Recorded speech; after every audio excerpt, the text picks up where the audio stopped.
Presents from the National Hot Rod Association, Championship Drag Racing.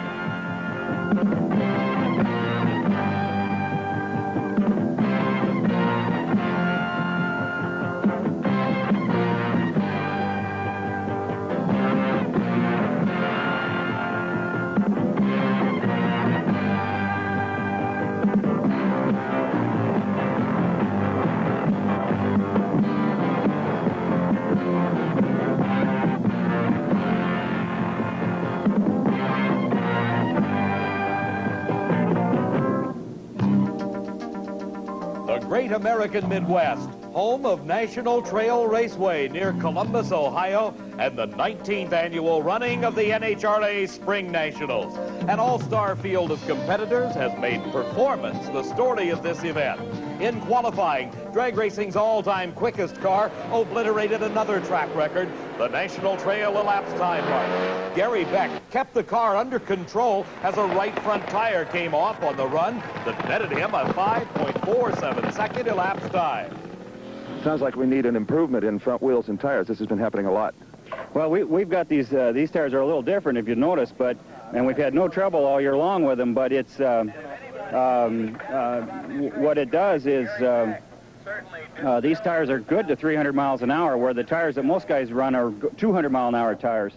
But this is the first time we've had any trouble with them. But the track is a little choppy right down in there, and if you're just skipping along and then just bang her pretty hard, you might upset the tire. While Beck was dominating the qualifying in Top Fuel, Don Prudhomme was doing some record-setting of his own in Funny Car. Prudhomme's season to this point has been troubled. The performance of his car, less than spectacular. But the many-time Funny Car champion displayed some of his awesome power in a qualifying attempt that set a new National Trail speed record. A mark of over 249 miles an hour put Prudhomme in the record book. Well, you know, you've got a lot of track records. They don't mean that much anymore, but that speed tells you that you're on the right track for elimination. Yeah, it tells you we got a little bit of power. We're happy with it. Okay. Prudhomme back on track again. While all this action has been taking place on the quarter-mile racetrack, Steve Evans has been examining the racetrack itself. I'm down here at the very far end of National Trail Raceway. When this track was built back in the early 60s, the shutdown area was more than adequate for the cars of the period. But now, with the top classes going almost 100 miles an hour faster than they used to, you'll find a unique piece of safety equipment down here. It's called the net. In fact, in this case, it is a double net. The idea is to catch a dragster, a funny car, whatever, if the parachute and the brake should fail. How well does the net work? Well, we all found out yesterday when California funny car driver Mike Dunn gave it the supreme test.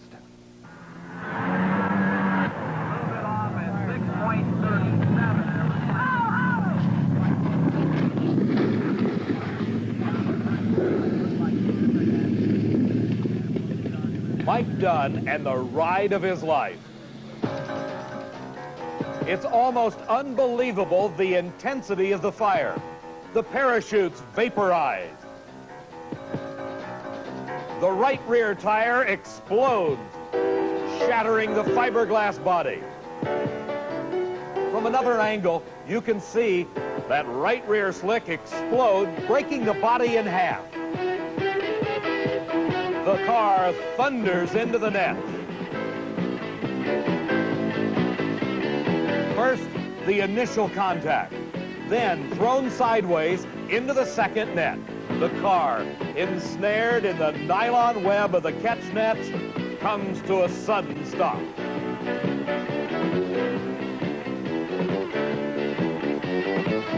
And with the smoke rising from the burning tires, engine, and grass, Mike Dunn releases his safety harness, jumps from the roll cage, and hard as it is to believe, Mike Dunn was able to run to safety.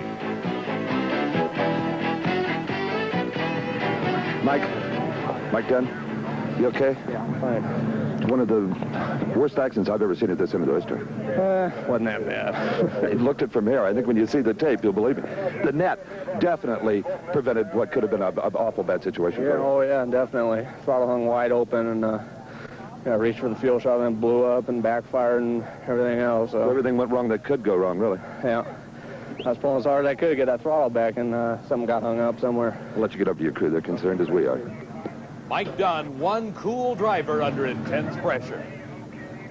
The 1983 NHRA Spring Nationals brought to you by Goodyear, makers of Eagle high-performance radials and Wrangler all-season radials for light trucks.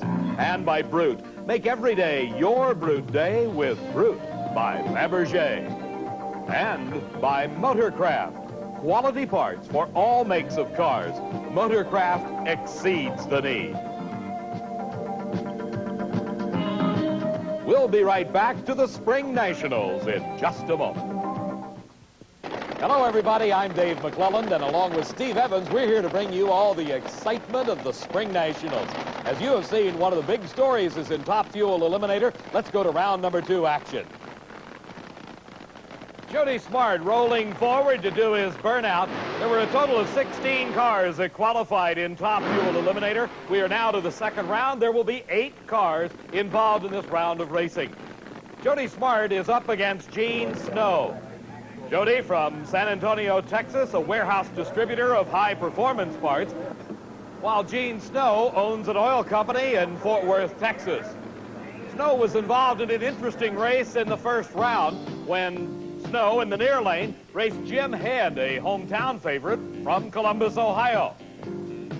Snow began to build a big lead right off the starting line as Jim Head's engine exploded into a ball of flame. Head was able to bring the car to a safe stop, but the engine, as you can see, just obliterated itself about 200 feet off the starting line.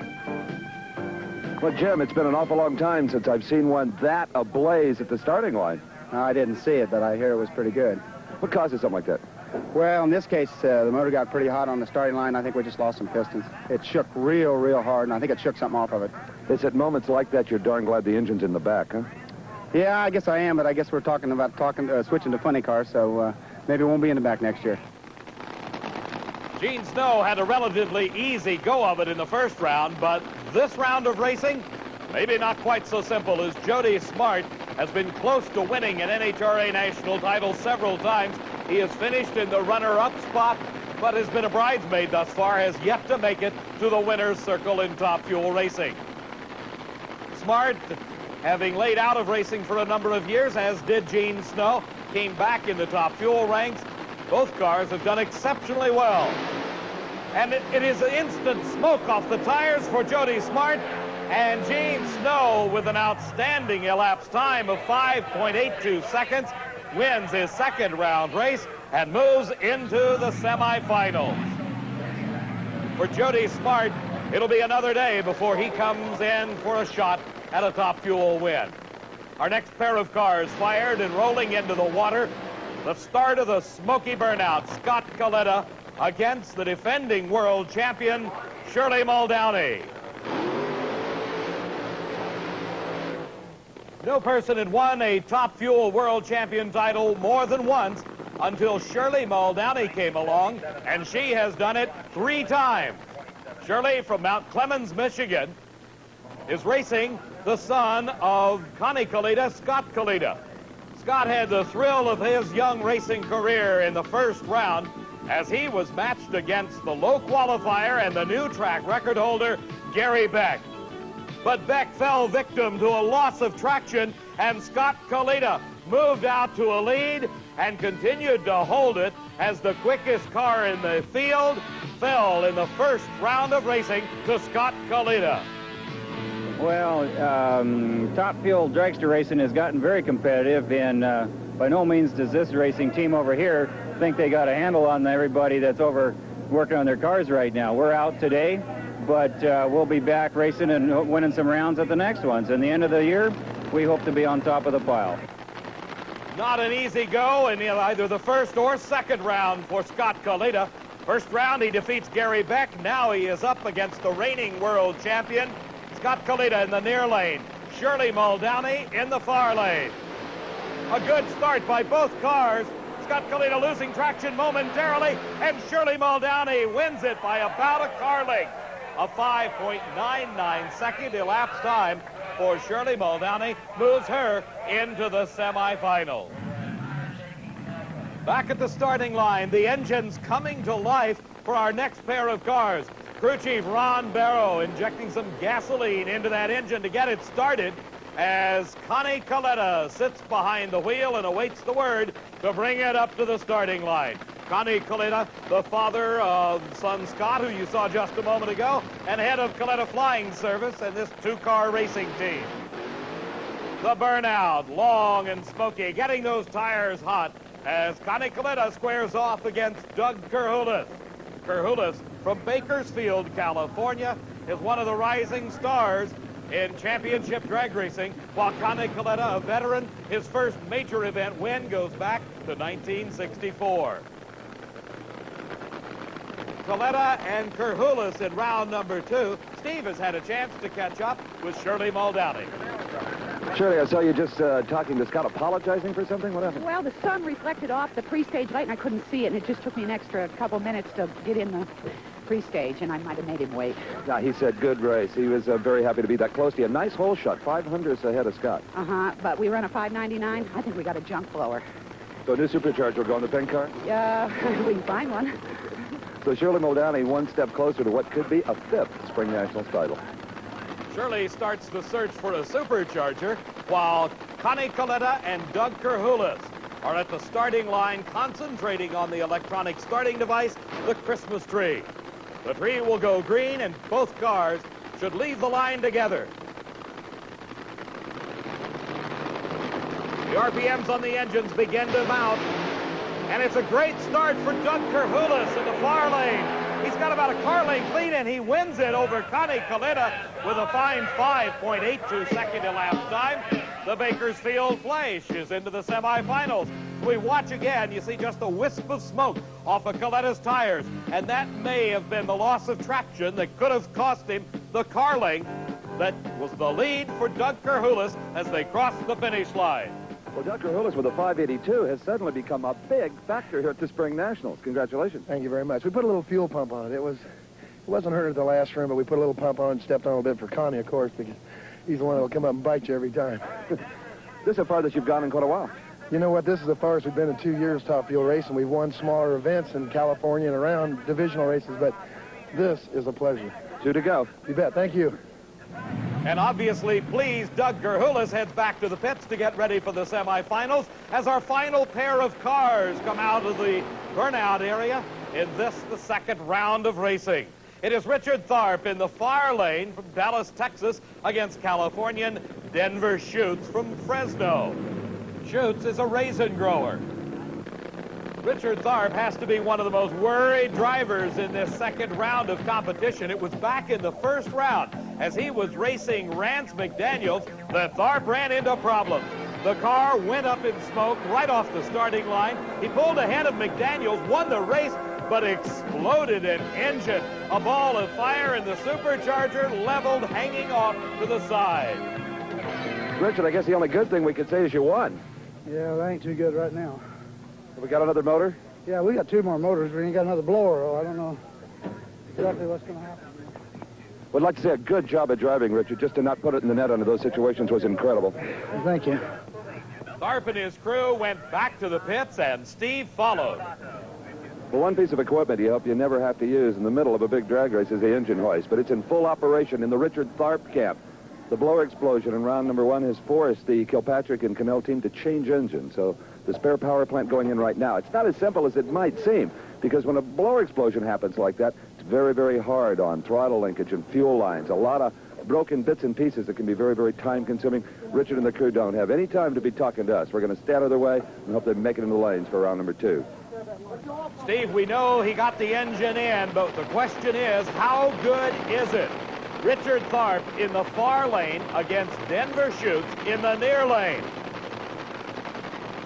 Schutz, one of the drivers from the West Coast that is starting a national event tour, and he red lights. He leaves the starting line too soon, giving an automatic victory to Richard Tharp. He did not have to test that engine. What a break for Richard. A tough break for Denver Schutz. Meantime, back in the Shirley Muldowney pit area, her son John and the crew installing a supercharger. borrowed from Jody Smart as they prepare Shirley's car to race Gene Snow in the semifinals. Doug Kerhulis will go against Richard Zarp at the Spring Nationals. At the Spring Nationals at National Trail Raceway near Columbus, Ohio, I'm Dave McClelland along with Steve Evans. And some of the most popular cars in all of championship drag racing are getting ready for the second round of competition. The funny cars, a fiberglass bodied creation with tubular chassis, the engine and drivetrain combination utilizing those 2,500 horsepower nitro burning engines, just like in the top fuel dragsters. The big difference here, the engine sits in front of the driver. And as we saw earlier in Mike Dunn's case, can be a real problem if they catch on fire. The first pair of cars, Raymond Beadle, the low qualifier, against Al Segrini. Raymond Beadle from Dallas, Texas, the racing entrepreneur that has qualified in the #1 spot for Al Segrini from southeastern Massachusetts. We saw him just about a month ago win our last Diamond P Sports coverage of an NHRA event, the Cajun Nationals. But that's all forgotten at this moment, as in the second round of racing, Raymond Beadle in the near lane with the Blue Max squares off against Al Segrini. The burnout's completed. Both drivers now watching their crew member direct them up to just the right spot on the starting line, trying to find that point that will give them the most traction possible. The tires, some 16 inches wide, will be clawing at the asphalt, trying to reach that combination of acceleration without losing traction. Both drivers staging their cars, and it is up in smoke for Al Segrini. What a break for Raymond Beadle. He heads to the finish line, but something appears to go wrong with his car as it slows to only 180 miles an hour. But Al Segrini did not have the right combination. He takes the early turnoff as he only went a few feet under full acceleration. The tires instantly going up in smoke, indicating that dreaded loss of traction. And he watches his competition, Raymond Beadle, head down the track and take a very important win. And Raymond Beadle hurls the supercharger, the blower belt, towards the security man and begins to take off his helmet and his fire protective clothing. Raymond Beadle won the race, but had some blower belt problems. Well, Raymond, I was going to ask if you saw him go up in smoke and took it easy, but obviously the blower belt's gone. Yeah, this is about the third one of these Krager blower belts we broke. So, I mean, every time we put a new one on, it breaks. So. Nothing inside the engine that's making this happen then? No, I guess we're going to find one of our old ones. Didn't mean to throw it at you over. Don't arrest me. Did you see Segrini go up in smoke? No, I didn't. I never saw him. Never saw him. The car left real good. It moved through the middle real good, and it just broke about 1,000 foot.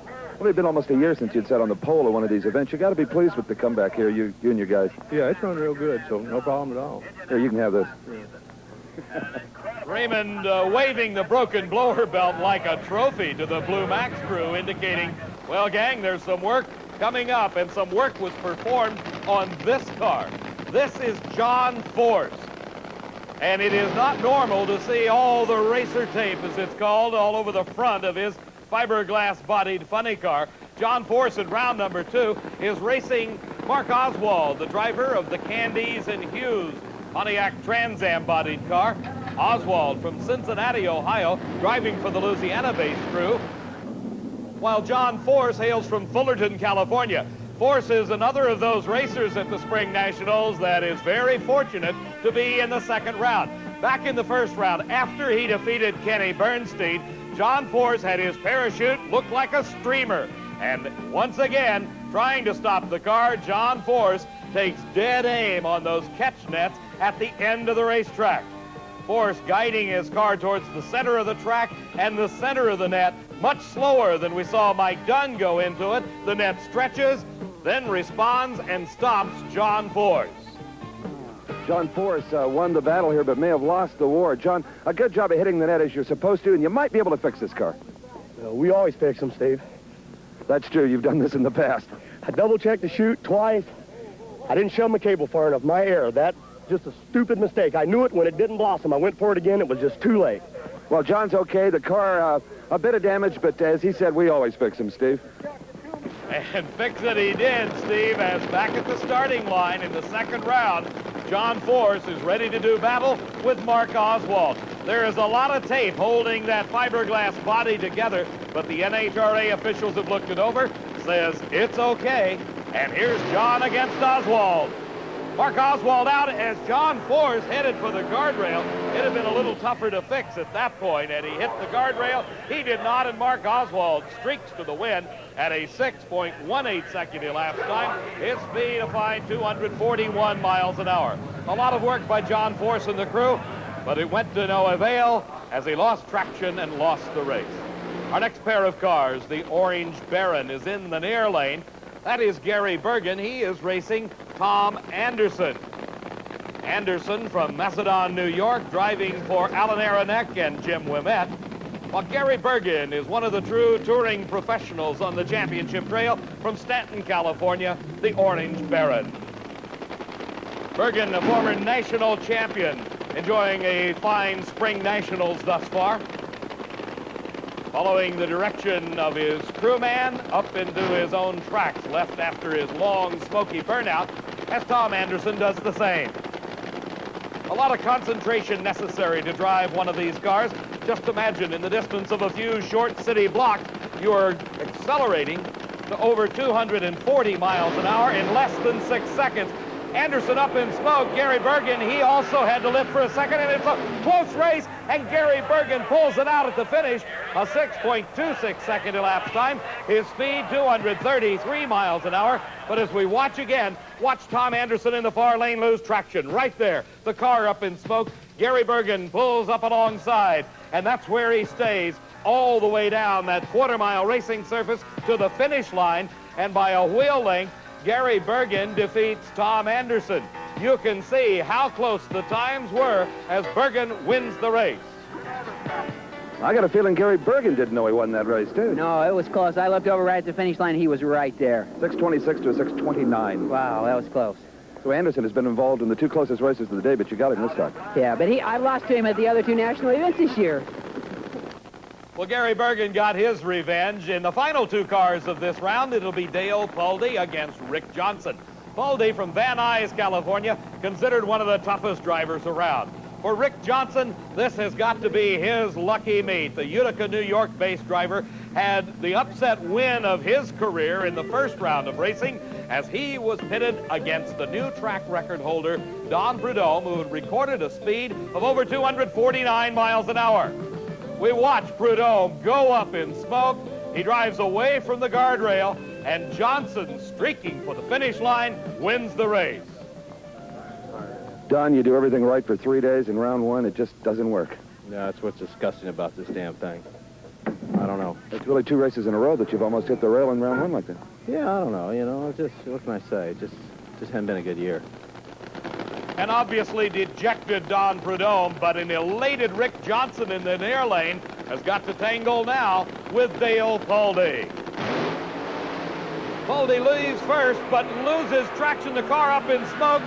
Johnson clean to the finish line to a 6:19 at 234 miles an hour. The car coming to a stop as we watch again the tire smoke showing for Dale Pulde, indicating that loss of traction that allows the competition to move ahead and hold the lead all the way to the finish line. Well, a young guy that's been around a lot of years, but I think this is the first time we've got a chance to talk to him as a winner down here at the end of the racetrack. Rick Johnson doing a fine job. You got the snake, and now you're into the semis. Thanks, Steve. Yeah, Ronnie's doing a real good job tuning the car today. And it's shaking bad out there, and it's loose, and we're shifting early and just trying to get her through there the best way we can. Rick Johnson and his crew chief, Ronnie Swearingen, getting the car ready to run against Mark Oswald in the semifinals. Raymond Beadle against Gary Bergen.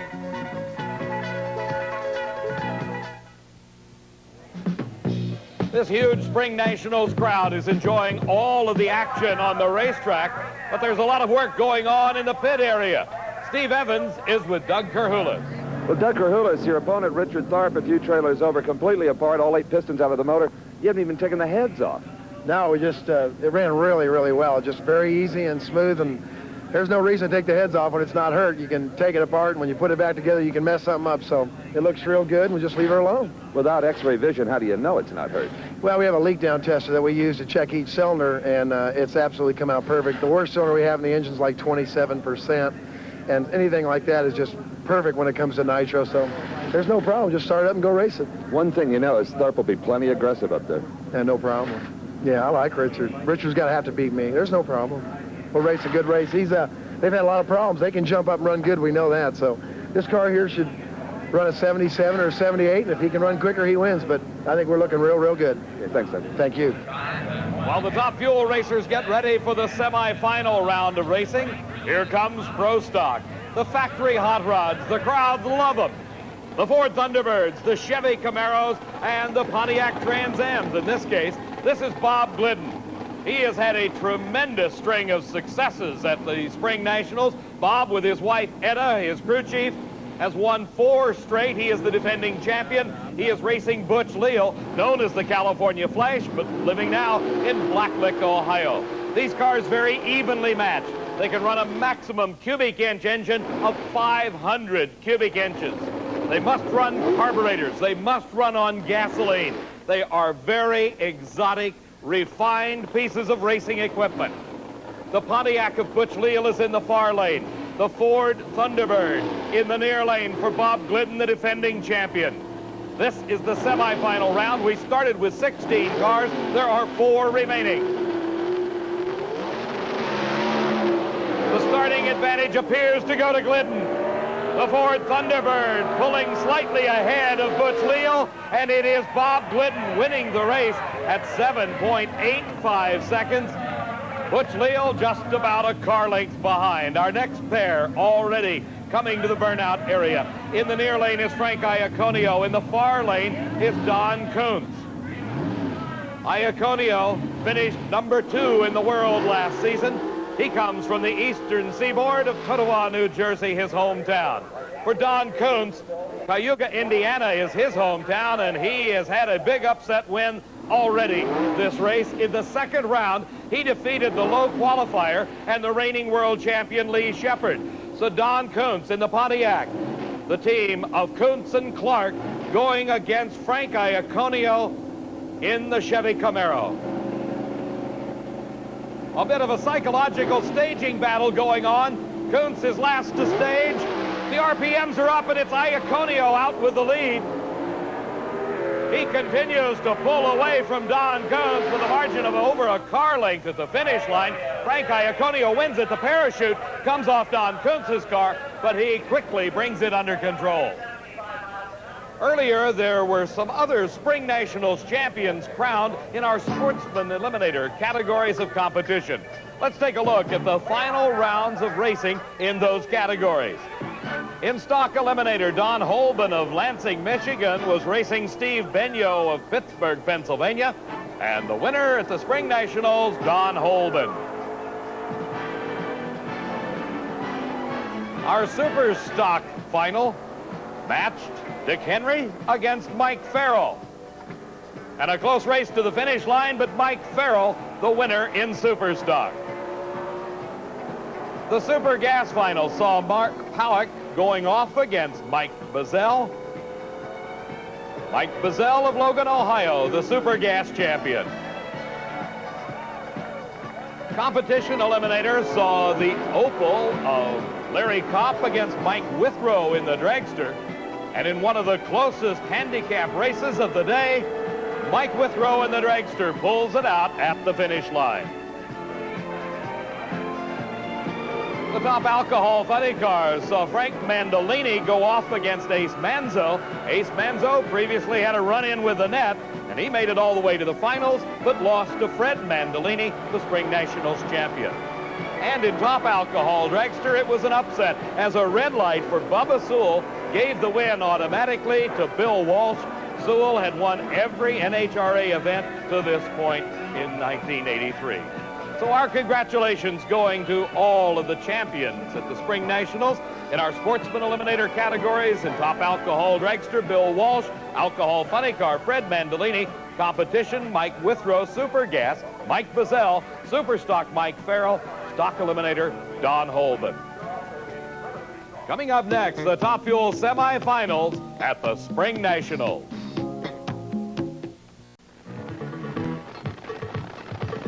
The stage is set for the semifinal round of Top Fuel Eliminator as the Fort Worth, Texas oil man, Gene Snow, squares off against the reigning world champion, Shirley Muldowney from Mount Clemens, Michigan. Shirley has won the Top Fuel title at the Spring Nationals 4 times. She is the defending champion. She put on a new supercharger between the second round and this semifinal round of racing, trying to find that added horsepower advantage that she hopes will carry her past Snow and put her into the finals. For Gene Snow, he is applying those lessons learned for so many years of drag racing. He started back in funny cars many years ago, dropped out for a period of time as he formed his oil company, and then came back in Top Fuel Eliminator, is now matched against the reigning world champion in the semifinal round of racing. Snow in the far lane, Shirley Muldowney in the near lane. The burnout procedures completed. The crews have made their final checks of the cars, and it's a green light for both drivers. Shirley builds a bit of an advantage off the starting line, and she wins it by a car length. Shirley Muldowney, 5.89 seconds. Her speed over 241 miles an hour. As we look back, Shirley pulls away at the start and continues to maintain that lead as the two cars head down the quarter mile for the strip of paint that is the finish line. Shirley gets there first. So Shirley Muldowney goes into the final round for the 5th time here at the Spring Nationals. And Shirley, you found that 10th, exactly, a 5.89. Well, that may do it. Get your sock off. We've had some luck today, haven't we? Well, the supercharger move paid off. Yeah, I think I could have done something a little different on the line, but when they get here, they'll tell me. Looks like there's plenty left in it now. Oh, yes. Now we have something we can work with, and I'm sure they'll tune it up now. Care to pick a winner for me in the other half of this round? Yeah, for sure. Kerhulis, not as good a car, but a much better driver, and that's the one I'd like to race. Let's watch it. Steve, Shirley seems very set as to who she hopes her final round opponent will be. It'll be either Doug Kerhulis or Richard Tharp, both of whom are backing up in front of a huge crowd. Tharp from Dallas had the misfortune of losing the supercharger, exploding an engine in round number 1. He got the break, though, in the second round. For Kerhulis, it's been hard racing all the way, and Tharp, as the number 2 qualifier, just puts another roadblock in front of Doug Kerhulis to making it to the finals. Kerhulis from Bakersfield is having a great time at this race. As you saw earlier in talking with Steve, he is very confident of both his ability and the quality of his race car. Kerhulis is just beginning to make his mark on the national event scene, primarily concentrating his efforts previously in the Southern California area. For Richard Tharp, there are hundreds of stories that can and have been told about this famed Dallas, Texas driver. He is a former national champion. He is a former world champion. Last season, he laid out of drag racing and went midget car racing. But this year, driving for the team of Kilpatrick and Cannell, he is qualified in the number 2 spot and is racing Doug Kerhulis for the right to race Shirley Muldowney, and Tharp with a big lead. Kerhulis had problems off the starting line. Tharp drives it all the way through to a 5.87 second elapsed time, 0.02 of a second quicker than Shirley Muldowney. That will give the lane choice, which could become all important, to Tharp. Not an eye is taken off that starting line, though, as the funny cars get set. There are 4 cars remaining. It will be Raymond Beadle, the number 1 qualifier in the Blue Max, racing Gary Bergen in our first pair of cars in their semifinal round. Beadle and Bergen will be up in just a second. Steve Evans has had a chance to catch up to Richard Tharp. For Richard Tharp, a very, very nice drive, and we have got some finals set up. Shirley Muldowney and Richard Tharp only 2/100ths of a second apart, and you're the quickest at 5.87. That's good. You know, I always like to run Shirley anyway. Well, I know you do. This is a little more of a war than a car race. Yeah, well, she's created, so we'll let her have it. You could did a super job of getting this thing back together, Richard. All 8 pistons out of it. You know, we've had a little trouble this weekend, but we're going to get it together. We may get there. Who knows? But when you had the blower flopping in the breeze in the first round, it's hard to believe you'd get this far now, huh? Yeah, it sure is. Thank you, Steve. Thank you, Richard. A lot of credit has to go to Tharp and to his crew chief, Bill Schultz, to get the Kilpatrick and Cannell car into the finals, but it will be quite a race as Richard Tharp goes against Shirley Muldowney, and we have quite a race at hand as Gary Bergen goes against Raymond Beadle. Beadle in the blue max in the far lane. Gary Bergen in the near lane, the Orange Baron out of Orange County, California, trying to take the measure of Raymond Beadle. Beadle the last to stage, and the first off the starting line as Beadle pulls ahead and crosses the finish line first with a 6.10, a 6:10. His elapsed time, the amount of time to travel that quarter of a mile from a standing start. So Raymond Beadle has moved into the finals of the Spring Nationals. He has been there before. Gary Bergen, his chance has got to come another year. The last pair of cars in this semifinals, Mark Oswald in the near lane, driving for Candies and Hughes. Will be running Rick Johnson from Utica, New York. Oswald, a former Top Fuel campaigner, moved into the brand new funny car this season for Candies and Hughes. Rick Johnson, one of the finer funny car drivers, and he has had an incredible string of victories at this event. Some say it's been a lot of luck, but Rick Johnson says he doesn't care how the win comes. He's in the semifinals. The winner of this race will match up against Raymond Beadle, and a great start as Oswald loses control of the parachute, comes out on Rick Johnson's car. Oswald across the finish line with a 6:41 elapsed time, but the time is immaterial. He got there first. As we look back, you can see the Candies and Hughes car in the near lane losing traction. Oswald moving towards the center line, and there comes the parachute. Rick Johnson's car vibrating severely, and the parachute coming out. The ignition coil apparently having shook off of the Candies and Hughes car, but it still had enough electricity to power it to the finish line ahead of Rick Johnson. Mark Oswald trying to get his helmet off. He knew he was in a car race that time, I guarantee you. Had it not been for Rick Johnson's parachute coming out, we might not be talking here. Would have been in serious trouble. He was out there a good ways. It was smoking the tires pretty hard. Looks like you drove it right out the back door, a good deal past the finish line, just to make good and sure you won. Yeah, I knew I got around him, but it wasn't by much. Did you see his chute come out? Try. Yeah, I didn't see his chute came out. I seen him slow down. I figured I'd get around him. You sure did. It took the car right off it. The storybook finish for Rick Johnson comes to an end as we're set for the professional finals at the Spring Nationals.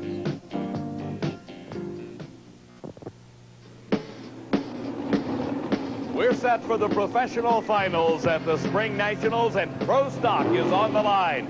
Frank Iaconio in the Chevy Camaro in the near lane. Bob Glidden driving his Ford Thunderbird in the far lane.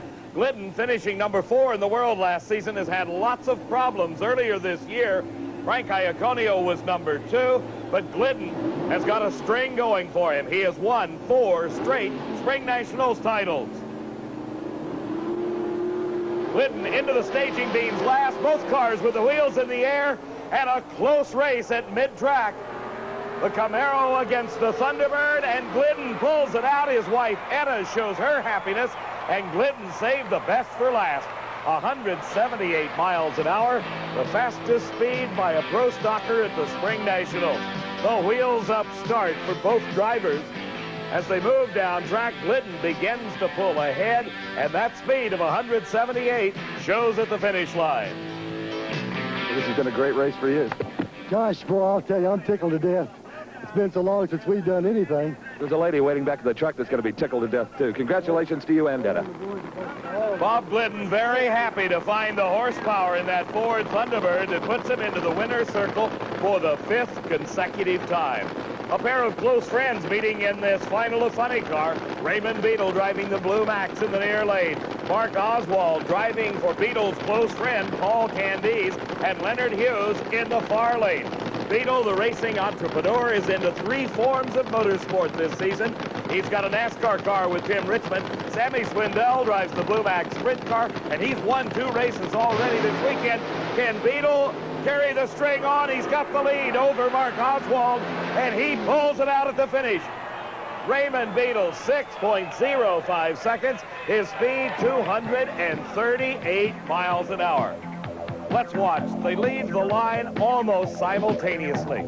But Beetle begins to pull ahead as Mark Oswald losing traction, the smoke coming off the tires indicating they're slipping. As they slip, Raymond Beetle moves ahead, and by a big lead at the finish line, he wins. At the starting line, let's watch the reaction of the crew. Dale Emery nearest the camera. Fred Miller coming over to say, hey, we've finally done it. We have won one. So Raymond Beetle has won another Spring Nationals title. Anybody who may have thought that Raymond Beetle was spreading himself too thin with NASCAR racing and sprint car racing ought to be down here with us right now to see the man remove his mask, his first final round appearance this season, and a successful one. Congratulations, Raymond. Thank you, Steve. You had a better reaction time, a 6:05. You just had it all together. Well, we were ready for the final. You know, we was keyed up since Sammy won Friday and Saturday. Well, hoping we could repeat, too. He's making us look bad.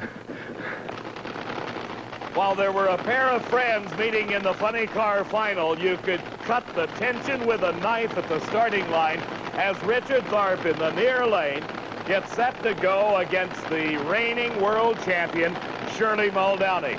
As you can tell, they are not the closest of friends. Tharp had lots of problems earlier in the race when he exploded the engine in the first round. Shirley's performance has been improving throughout the event, but Tharp has the lane choice by virtue of 0.02 of a second in the semifinal round. You cannot count out either driver in this race. They are both former world champions. Shirley is the reigning champ. The concentration on the starting line, intense by both drivers, and it is Tharp out first as Shirley loses traction, and Tharp explodes the motor. He holds on to win it. The supercharger hanging off the side of the car, and Richard Tharp defeats Shirley Muldowney for the top fuel title. The defending champion falling to defeat in the finals. As you can watch, Richard Tharp just a little bit ahead of Shirley Muldowney as she smokes the tires, has to back off just a little bit to let him regain traction, and Tharp explodes into a ball of flame. From another angle, you see the lead that Tharp has at that point. He explodes the engine. He's just coasting right now. Shirley is thundering for the finish line. She runs 247 miles an hour. Richard Tharp, 176. But the advantage he built up early in the race, sufficient to give him the victory. Raymond Beetle coming over to give a big hug to his fellow Texan as Richard Tharp has annexed the top fuel title at the Spring Nationals. The crew laying the demolished supercharger back on top of the motor, but it's all over now. Tharp wins. Shirley Muldowney already out of her car and in the truck. Shirley, that was a very unusual final round. I've never seen anything like it. I smelt the tires and it shook, and I was going to ease out of it, and for a second I think I did because he was just so far out there, and then he destroyed another one, and I got on it, but I wasn't quick enough. So I think I gave it to him, really. I mean, because of his bad luck. That's real bad luck, but I think this one cost him about $50,000. It wasn't a cheap weekend for their team, and Shirley Muldowney's going to have some champagne anyway. Good girl. Sure. I'm not going to give it to Tharp, that's for sure. I can bet, Steve, that Tharp's got some champagne of his own as he is the Spring Nationals top fuel champion. Our congratulations to all the winners. Don't anybody go away. We've got something left for you. Championship drag racing is noted for its innovative style, and some of the prime examples are the exhibition vehicles certified by NHRA. This is Roger Gustin. It looks like a funny car, but its power source is a jet engine, complete with afterburner, shooting flames out the back of the funny car. Roger Gustin is approaching the starting line for the final run of the day at the Spring Nationals. This jet engine is converted from an airplane to be used on the ground. It is designed to power this car at over 250 miles an hour through a quarter of a mile. A crewman holds the Christmas tree as the car thunders off the line, and Roger Gustin streaks for the finish with a thrilling conclusion to this Spring Nationals championship. Roger Gustin and his jet funny car. We hope you have enjoyed all of the Spring Nationals action. For Steve Evans, I'm Dave McClellan saying so long from Columbus. The executive producer of Diamond P Sports is Harvey M. Pellish, produced and directed by John B. Mullen.